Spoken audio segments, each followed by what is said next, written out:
Welcome back to another video. Today, we're coming back with another video. I think this is the third one today.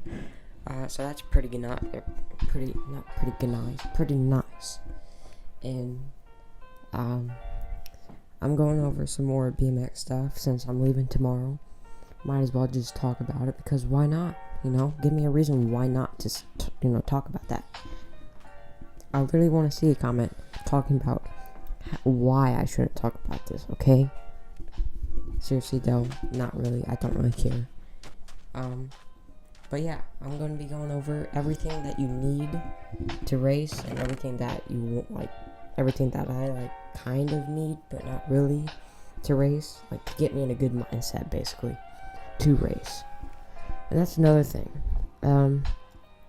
You need a good mindset to be able to race. When you get up on the gate, you need to be ready. You need to be focused. You need to be qualified for the job. You need to be well trained.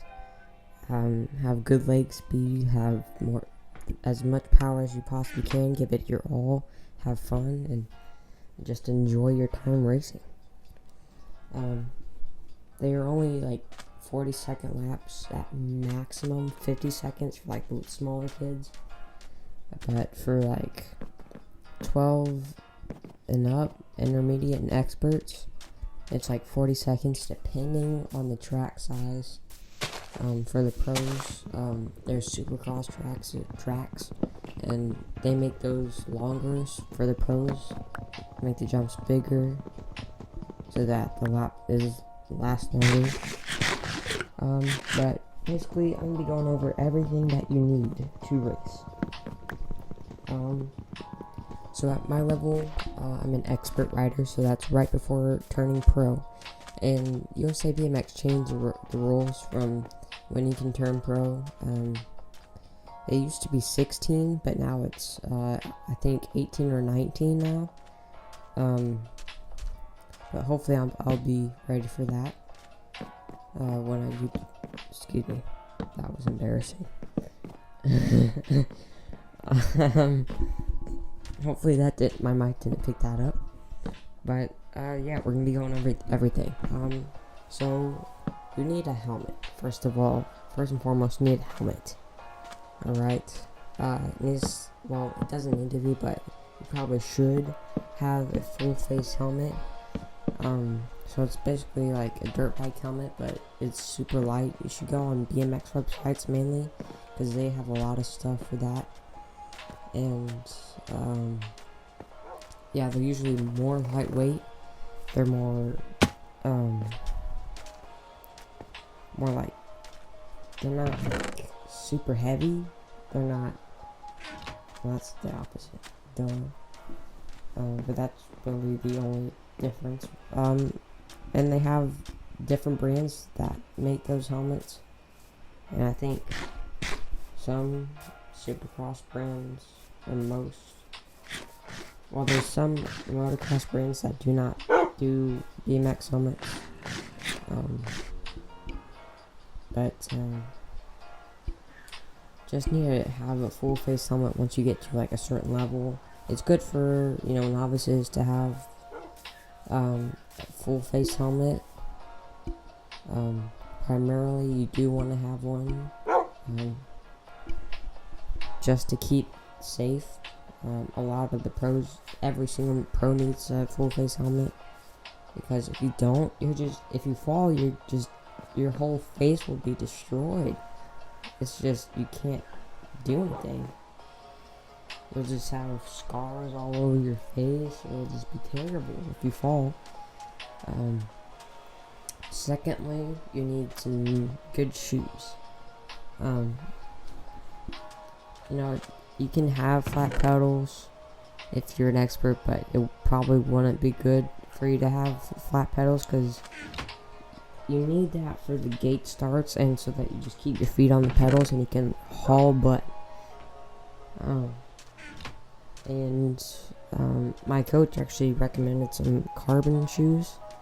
I looked on eBay, and it took me a little bit to find my size for shoes. and the carbon sole. You want to look for brands like Shimano or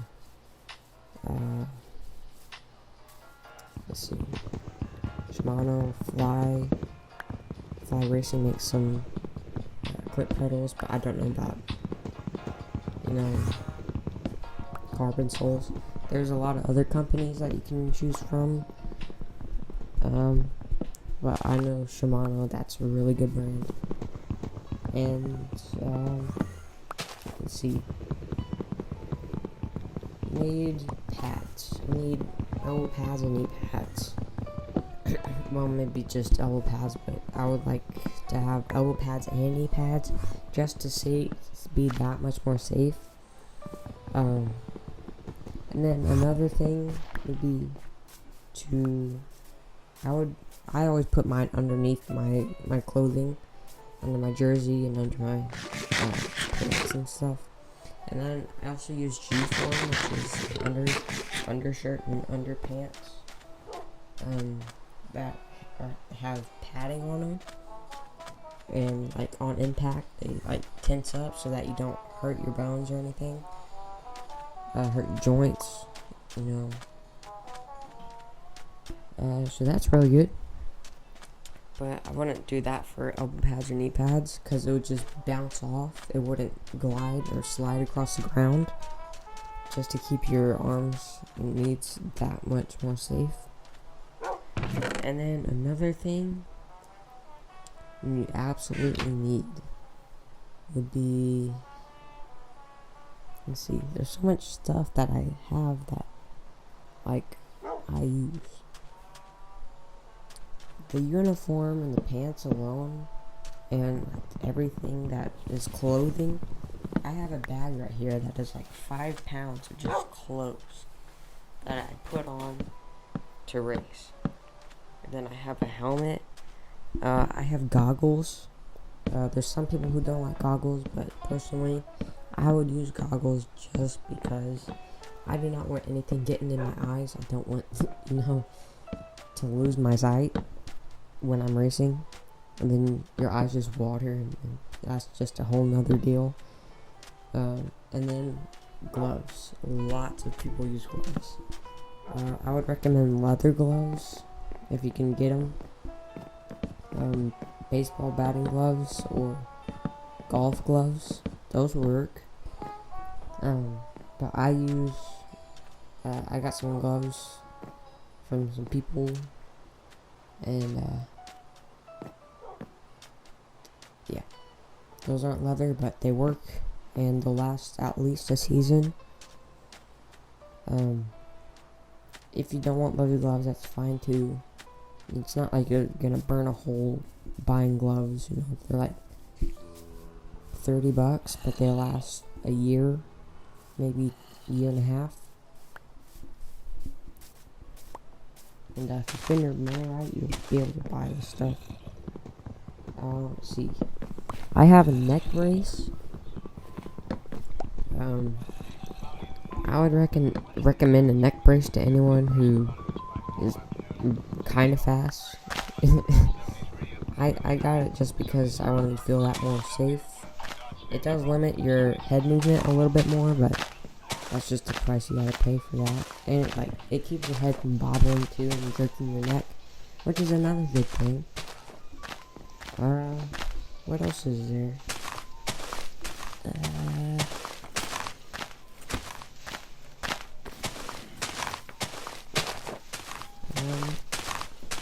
Another thing you might want to have on you when you go to the races is tires, like tubes.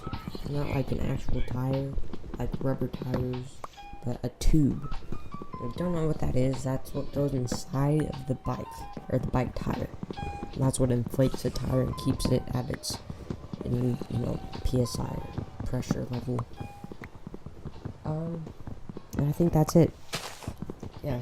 And then when you go to the races, have your wall or whatever, your phone, headphones. And, yeah, that's everything I have for this episode. I hope you enjoyed the gameplay. I hope you enjoyed, hopefully the music's getting through the microphone. yeah, and I hope you did enjoy. Yeah. And I guess I'll catch you guys in the next episode. Peace. I'm out.